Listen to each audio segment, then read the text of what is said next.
moving on to, I guess a part of that is committee liability and their fiduciary duty. Yeah. The difficulty for being on a committee, well, one of the difficulties being a member of a committee is not only the work that you do and that you're volunteers acting on behalf of a larger group and making those decisions, which is really commendable and can be quite strenuous at times. There are also legal duties that committee members need to be very much aware of when they're making decisions on behalf of the owners' corporations, because that's their role. Their role is to make decisions on behalf of the owners' corporation about that particular scheme.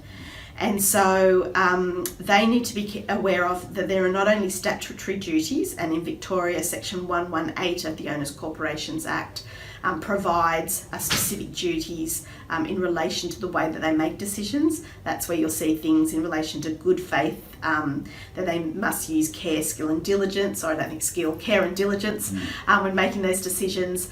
And they also must not make improper use of their position to make to have an advantage for themselves.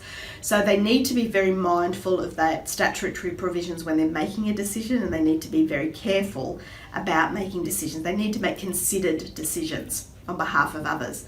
There are also what we call common law duties that aren't discussed a lot in this environment and probably should be, but the main one in this particular area is in relation to fiduciary duties.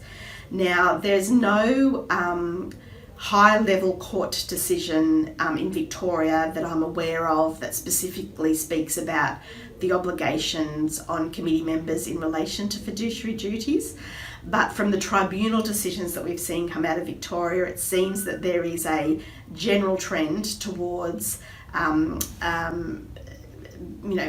believing that committee members do have fiduciary duties to their owners' corporations. Now, some tribunal members go quite far to say that that committee members also have fiduciary duties to individual lot owners.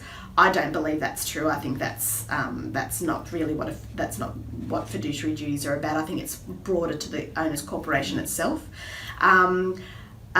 Whether committee members owe fiduciary duties or not, it's a bit difficult to say clearly, but there is a general trend in tribunal decisions that's where they're leaning towards at the moment in most states. So what that actually means, and it's a bit of a confusing duty because there's sort of an overarching... How would you define it?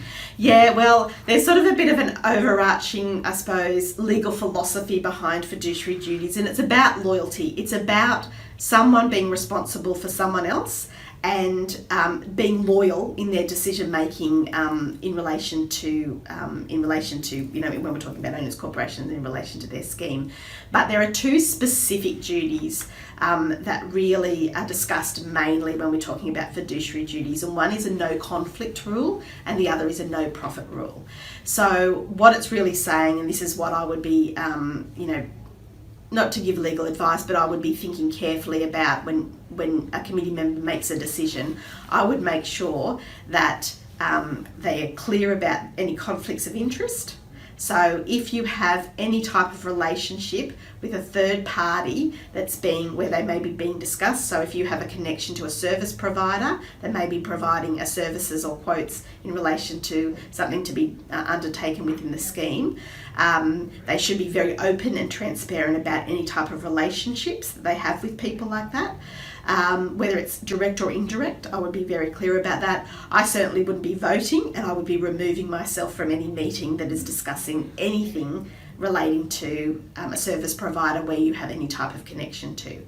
So that's one part of the rule. So that's important to maybe just go through it again, and that's very reasonable, so that if a committee member does have a conflict, that they're not in the room for the discussion. And so we talk often about real and perceived conflicts of interest, but I think if you've got any connection whatsoever in relation to a service provider, I would absolutely remove myself from any type of decision making. So I would remove I would disclose straight up that there is a potential relationship or there's some type of connection in relation to that particular service provider or in relation to the decision that's being made. I would be very clear with everyone about that. I would also then remove myself from the room when the decision is being made.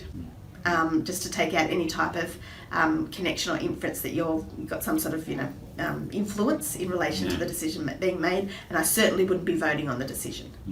Yeah, absolutely. Just remove yourself from it so that then you're not even getting tangled up in it. And it's about being open and transparent to everyone else in the room, so the decision can be made with all the information on the table, and people can have a look at all the information that's there. So that's really important.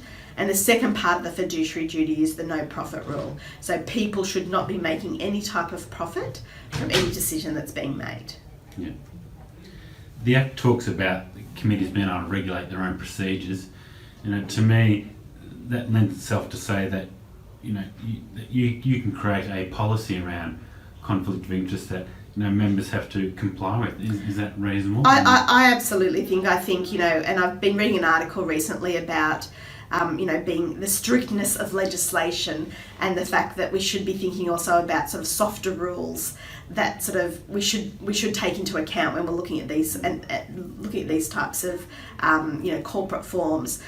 Yes, we have very clear prescriptive rules in the legislation that needs to be followed, but we also need to think about the practicalities and ensuring that everyone's open and transparent in relation to the decision making. So I absolutely would be making it very clear that that's the way it should be, and people, I think it just then helps with the decision making, and that there's never any conflict around that someone hasn't been open and transparent in relation to their connections with third parties. I think it's a problem that plagues this area.